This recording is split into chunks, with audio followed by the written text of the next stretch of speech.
Army-Navy Game's stunning national anthem rendition puts every kneeling NFL player to shame. This afternoon was the famous yearly Army-Navy football game. They met again this year on a snowy field in Philadelphia to play a game is now an American pastime in itself. A game that has been played for over 100 years. This year marks the 118th time the two teams have played each other. The teams meet in a neutral city between their respective academies, which often means they have to play in NFL stadiums due to the enormous number of active duty and veteran fans who wish to attend. This year that number was over 70,000 people. But this year the game meant even more. You see, before the game, the choirs of the Annapolis and West Point academies put their football rivalries aside and joined together to sing our national anthem. It was a solemn moment which was made even more beautiful by the falling snow. Just watching this will bring tears to the eyes of any patriotic American soul who day in and day out has to witness the disrespect spoiled rich NFL ball tossers show for our nation and her flag because of so-called social justice.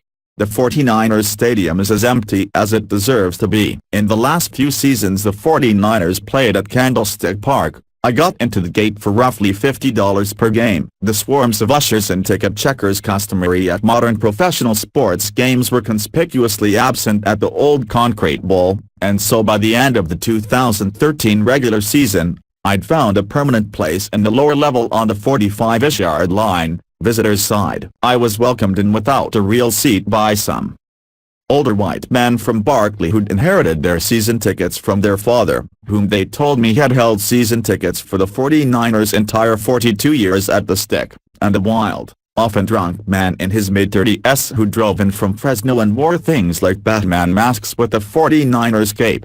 The two parties clashed. But that wasn't my problem. All I knew was that I'd been fortunate to find hospitable hosts in such an incredible section and that the men from Berkeley were kind enough to regale me with stories of their memories at Candlestick from before I was born, when the 49ers were the team of the decade.